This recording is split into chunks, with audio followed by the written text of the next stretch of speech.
Después de la muerte de su mujer y de un difícil periplo personal y profesional que lo lleva de Ámsterdam a la Cataluña central y de las calles de la Barcelona bohemia a la prisión de Ibiza, Frank ha de hacer frente a una última prueba. Su hijo no quiere ir a la escuela. Tomando esta línea argumental como base, el autor del libro No quiero ir a la escuela nos lleva de la mano por un recorrido íntimo y cercano del mundo de la educación alternativa, ofreciéndonos una visión cercana y cálida de la realidad de las escuelas libres y de la educación en familia actual en nuestro país. Es un libro imprescindible para conocer de primera mano el día a día de un movimiento educativo cada vez más presente y consolidado en nuestra sociedad. Y para acercarnos hoy a estas otras formas de educar, contamos con Manel Moles, autor de No quiero ir a la escuela y padre de 3 hijos a los que él y su mujer educan en casa. Manel, buenos días. Hola, muy buenos días. Bueno, educar en casa, bienvenido, lo acabo de mencionar, padre de 3 hijos a los que educáis en casa. Me gustaría saber, ¿una decisión anterior o derivada a la negativa de alguno de los niños a ir a la escuela? En nuestro caso, uno de nuestros hijos no quería ir a la escuela desde el mediano, desde pequeño, se resistía a ir a la guardería, pero no fue el motivo. La razón fue que veíamos que la escuela no estaba siendo lo que esperábamos, sobre todo con el mayor. Veíamos que no, la escuela en principio es para que el niño pues aprenda, se desarrolle. Claro. Y en su caso pues no se estaba dando esta situación, y con el mediano tampoco. Nosotros desescolarizamos a los 2 mayores. El mayor había acabado segundo de primaria, y el mediano había acabado P5. El mayor pues vimos esto que no aprendía, claro, que no disfrutaba en la escuela, y el mediano tenía que empezar primero de primaria y no sabía leer.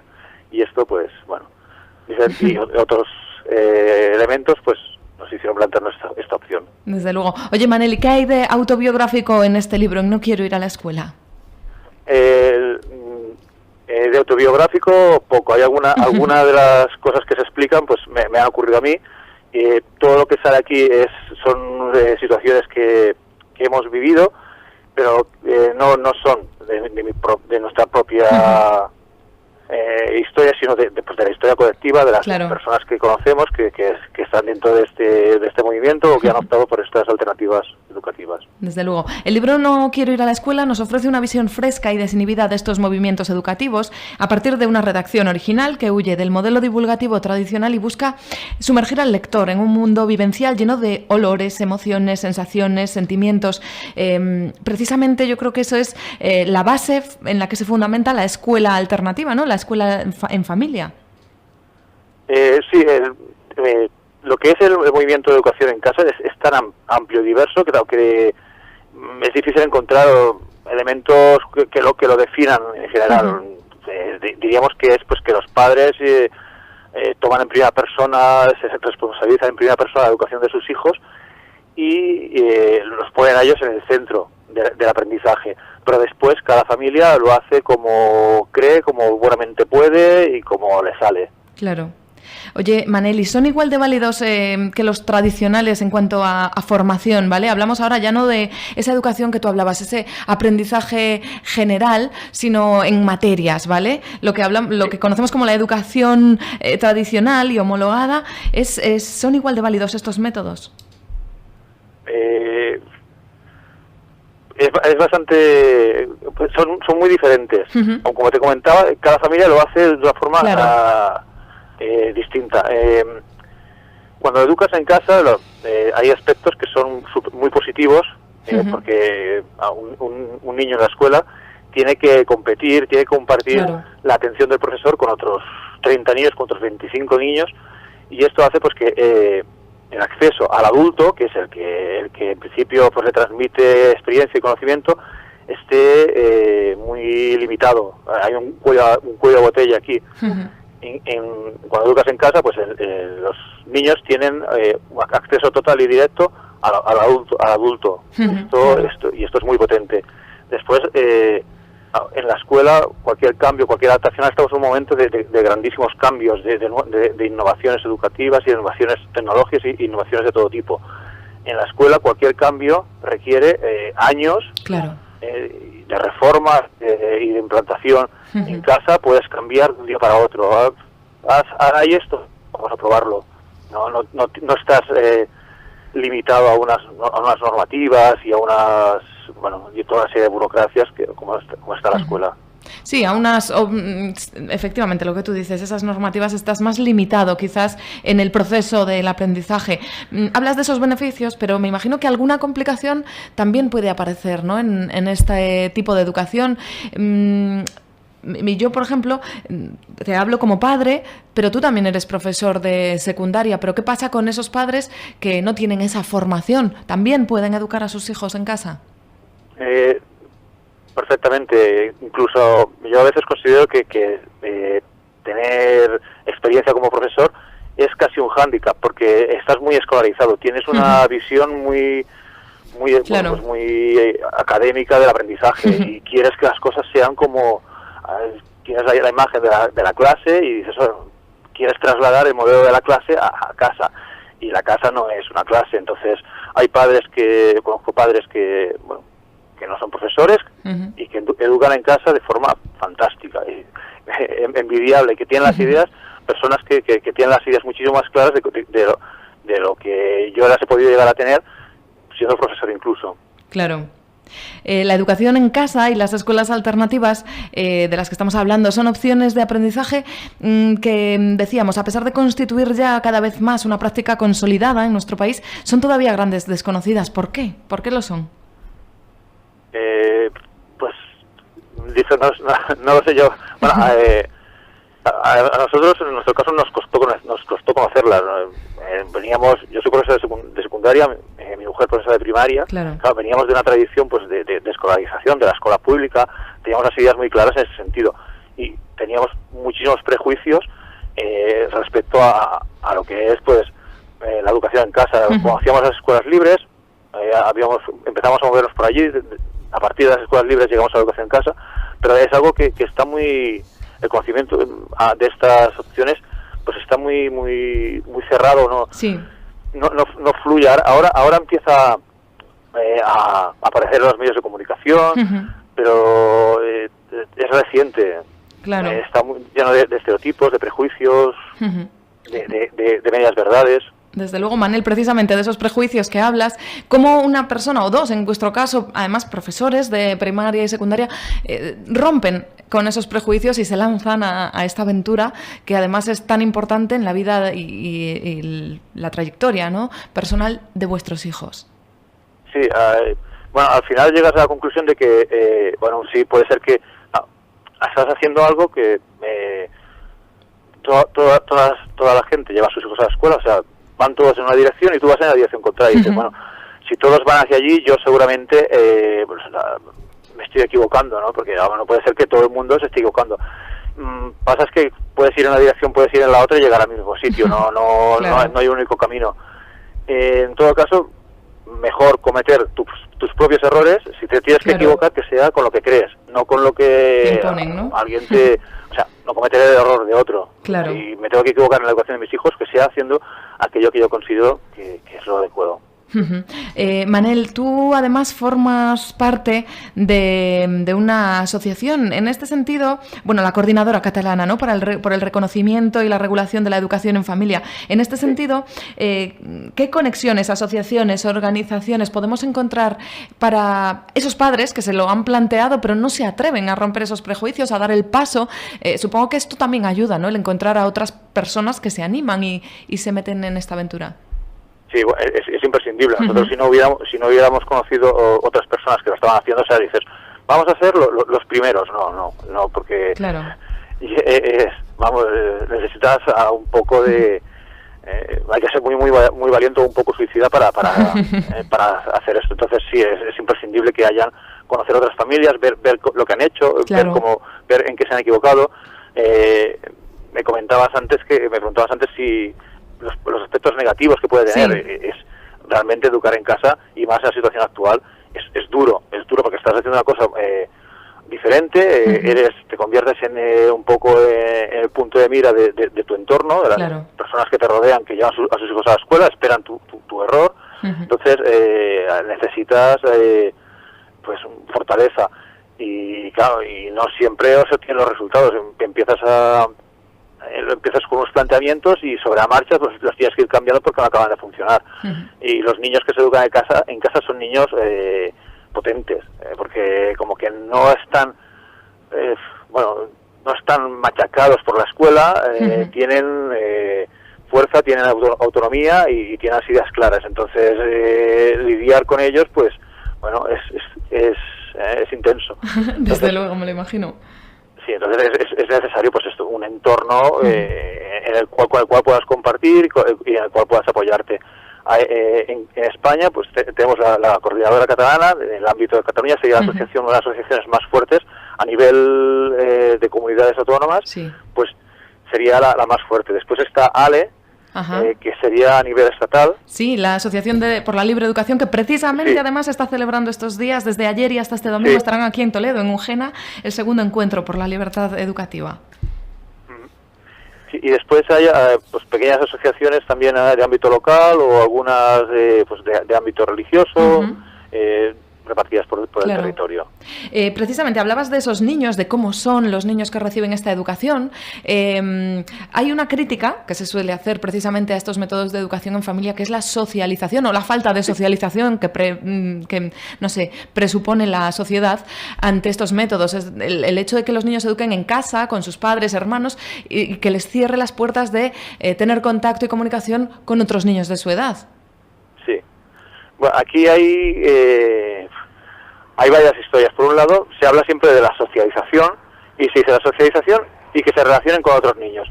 La socialización no es relacionarse con otras personas, la socialización es adoptar las normas sociales que imperan en nuestra sociedad. Entonces, en la escuela se da una socialización muy concreta, pero la sociedad en la que vivimos es muy rica y muy diversa, con lo cual hay muchísimos tipos de socialización diferentes en cuanto a adquisición de normas.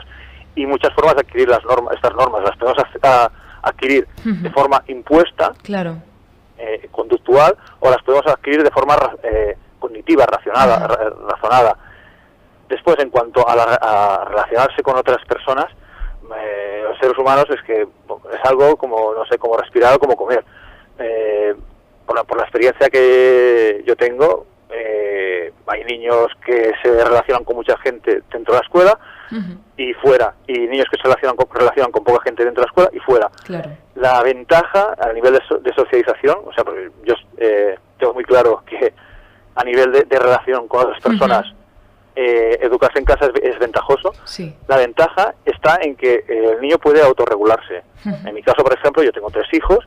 El grande es un niño de pequeño grupo, 1 o 2 personas. Él se relaciona cómodamente cuando puede mantener una conversación o una interacción muy directa con otra persona. Y si es adulta, mejor. Mi hijo mediano es pues justo lo contrario. Él le encanta el gran grupo, meterse allí, de su edad, de cualquier edad. Cuando van a la escuela, no puedes hacer ni el grande encuentra lo que él busca, lo que él necesita, ni el mediano lo encontraba tampoco. Efectivamente. Fuera, pues sí lo pueden hacer, se puede regular. No, yo no quiero estar en un gran grupo, yo quiero estar con esta persona, con aquella o con la otra. Y es que la persona que me cae bien o con la que quiero estar es que está a 200 kilómetros. Bueno, pues podemos organizarnos para ir a verla. En lugar de estar obligado a compartir el tiempo con personas con las cuales al igual no quieres estar. Sin duda. Manel, me gustaría hablar de otros métodos, porque la educación en familia, que es lo que vosotros ponéis en práctica con vuestros hijos, tiene también algunas conexiones con otros métodos que surgen precisamente, en muchos casos, de la asociación de padres y madres con vuestro mismo pensar y forma de querer hacer las cosas. Y me estoy refiriendo a métodos basados en experimentos científicos, en experiencias científicas, como pueden ser Waldorf o Montessori. Son principalmente los que yo, por lo menos, conozco, ¿no? Algunos de los métodos y escuelas alternativas. No sé si también tienen relación con la escuela en familia. Sí, las personas que educamos en casa, la mayoría hemos pasado por experiencias, por cursos, por formaciones de la pedagogía activa, de Rebecca Will y Mauricio Will, de Montessori, Waldorf. Nos alimentamos de estos focos, y también muchas personas, muchas familias que educamos en casa, pues algunos padres profesor, o sea, también nos alimentamos de la escuela. La escuela tiene muchas cosas positivas, también y hay mucha investigación, mucho desarrollo. Cogemos de todas estas fuentes, pero aunque en los primeros años pues muchas familias podamos ser más ortodoxas, digamos una pedagogía más concreta, conforme el niño va creciendo y va captando la realidad y sus propias y sus necesidades, nos volvemos más eclécticos. Pues cogemos esto funciona de aquí, esto funciona de aquí, coges lo que te interesa, lo que te conviene, sin importar demasiado su origen. Claro. En verdad y en el fondo, tanto la educación en familia como estas otras pedagogías, estas otras metodologías, se basan principalmente en esa inmersión y en la voluntad, y defienden un mejor aprendizaje lejos de la fuerza y la obligación. Pero, Manel, esto no significa que para educar en casa también hagan falta pues la disciplina, el orden, el trabajo, la constancia. ¿No es así? Sí, darles libertad y capacidad de decisión al niño, pero también imponerle o marcarle los límites que la propia existencia ya le marca, ¿no? ya existe, no pueden. El propio mundo físico nos impone límites, entonces de lo que se trata es de no inventártelos, y de que estos límites sean coherentes, sean estables y respondan a una realidad objetiva. No decir, no, ahora no puedes hacer esto, ¿por qué? Pues porque a mí me parece, ya vas a hacer esto, ¿por qué? Pues porque sí, porque es lo que hay que hacer, no, intentar, y si alguna vez, porque todos somos humanos, y yo me reconozco que en ocasiones les impongo aprendizajes, pues reconocérselo, decir, no, quiero que aprendas, porque yo soy informático, entonces la informática pues la considero importante, pues, quiero que aprendan pues algunos contenidos de informática. ¿Por qué? No les como la olla, no me invento, no, porque en el futuro esto, no, porque si estudiamos esto yo voy a estar más tranquilo por lo que sea, pero es una decisión mía, pero bueno, como eres mi hijo y vivimos en la misma casa y yo soy responsable de tu educación, te la transmito y quiero que aprendamos esto. Entonces, sí, lo que tú comentabas, más libertad, respeto, motivación intrínseca, que el niño haga aquello que le apetezca, aquello en lo que cree, aquello que considera interesante, porque es que lo que buscamos es aprendizaje, no que repitan cosas como si fueran loros. Y también pues los límites operativos imprescindibles, y que aprendan pues cosas que están muy devaluadas en nuestra sociedad, como por ejemplo las tareas del hogar. Y que son imprescindibles, y todos, a no ser que seamos muy ricos, vamos a tener que hacerlas. Claro que sí. Maneli, en este aspecto, ¿quiénes son los potenciales usuarios o alumnos de estos sistemas educativos? ¿Cualquier niño podría adaptarse a esta forma de aprender? Si un niño está bien en la escuela, disfruta, aprende, perfecto, ya está bien. La escuela, para eso están. Si no, bueno, pues tienes esta opción. Lo que creo que es fundamental es que cualquier padre, todos los padres conozcamos pues, que tenemos estas alternativas, porque hay familias dentro del sistema educativo que están agonizando, que sus hijos no están aprendiendo, no solo no están aprendiendo, sino que están desarrollando patologías porque no funcionan allí dentro, y como que no hay una alternativa, como que lo único que puedes hacer es cambiar de escuela, pues no dan una solución, no dan una vía de escape a este problema.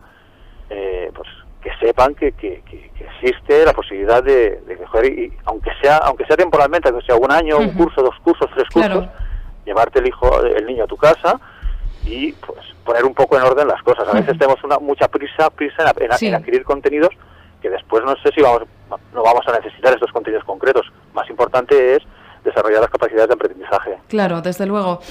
No sé si todavía quedan muchas diferencias en los distintos ciclos de educación en este aspecto.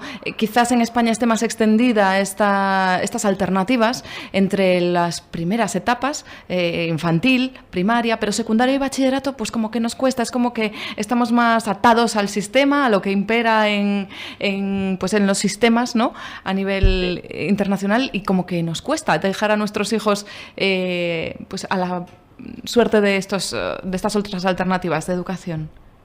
Sí, en España la educación, la escolarización es obligatoria, eso lo tenemos que tener presente. Hay una ley, la ley educativa, que impone una escolarización obligatoria en un centro escolar regulado, claro, de los 6 a los 16 años. Entonces, hasta los 6 años es muy fácil, hay muchísimas escuelas alternativas que bueno, y cada vez más, que aparecen, pero que cuando los niños que forman esas escuelas llegan a la edad de escolarización obligatoria, pues esas escuelas pierden fuerza, muchos niños se incorporan al sistema educativo y pues acaban pues desapareciendo. Después pues hay escuelas que funcionan hasta los 12 años, escuelas de educación en casa. Claro. Y al llegar a la adolescencia, bueno, pues ya es normal que poco a poco los niños, yo de las familias que conozco que tienen niños en edad pues 15 y 16 años, la mayoría, los que se educan en casa, la mayoría, pues esos niños comienzan a incorporarse a cuarto de ESO, que cuarto de ESO se apuntan a cuarto de ESO, cursan este curso, lo aprueban y tienen la ESO, entonces ya pueden continuar sus estudios. Claro. No hay alternativas educativas necesitas, vivimos en una sociedad que necesita títulos, para acceder a un puesto de trabajo necesitas titulaciones. Eso es. Tenemos que pasar por el sistema para conseguirlas. Claro, puedes decir, no, voy a vivir sin titulaciones, pero si quieres un título para desempeñar una profesión, pues claro, tarde o temprano tienes que incorporarte. Sí, al sistema. Manel, para ir terminando ya, solamente me gustaría que nos hablases un poco de los resultados, ¿no? Los resultados que se obtienen a través de estas fórmulas alternativas, de esta educación en familia, porque he leído y he visto que destacan, o sea, que los niños que reciben una educación así, de inmersión, más voluntaria y centrándose en sus áreas de desarrollo, de aprendizaje, de interés, obtienen mejores resultados en el futuro. Sí, la información que tenemos, así más relevante y consistente, proviene de Estados Unidos, donde la educación en casa tiene una tradición de varias décadas y allí tienen pues ya resultados. Hay más de 2 millones de niños educándose en casa en Estados Unidos. Según los estudios que se han realizado allí, contando sobre 100 puntos porcentuales en resultados académicos, los niños escolarizados se mueven alrededor de los 50 puntos y los niños que se educan en casa alrededor de los 80, o sea, 30 puntos porcentuales por encima. Eso en cuanto a resultados académicos. Aquí pues no tenemos, somos muy poquitos aún, claro, y estamos empezando a llegar a lo que es nuestros hijos están comenzando a llegar a lo que es la adolescencia y los estudios superiores. O sea, bueno, tenemos el conocimiento pues de las familias, de los niños que se han incorporado, que lo han hecho con suficiencia, sin problemas.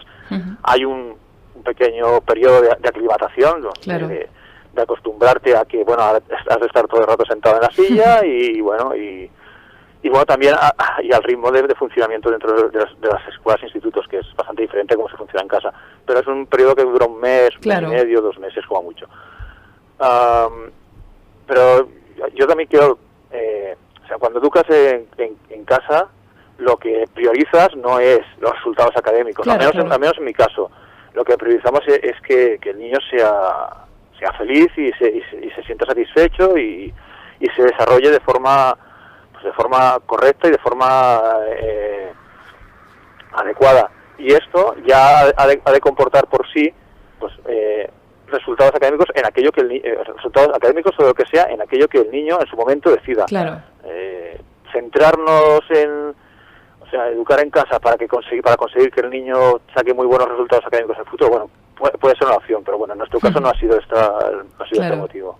Manel, pues muchísimas gracias por esta entrevista, por habernos acercado un poco más a una nueva realidad que se abre camino o empieza a abrirlo en nuestro país, esta educación alternativa, la educación en familia, que busca sobre todo el desarrollo de las capacidades de aprendizaje de los niños y en ese entorno de familia, de felicidad y de búsqueda de lo que realmente uno quiere. Manel, enhorabuena por ese libro, No quiero ir a la escuela y bueno, que se surjan los éxitos. Muy bien, muchas gracias. Muchísimas gracias.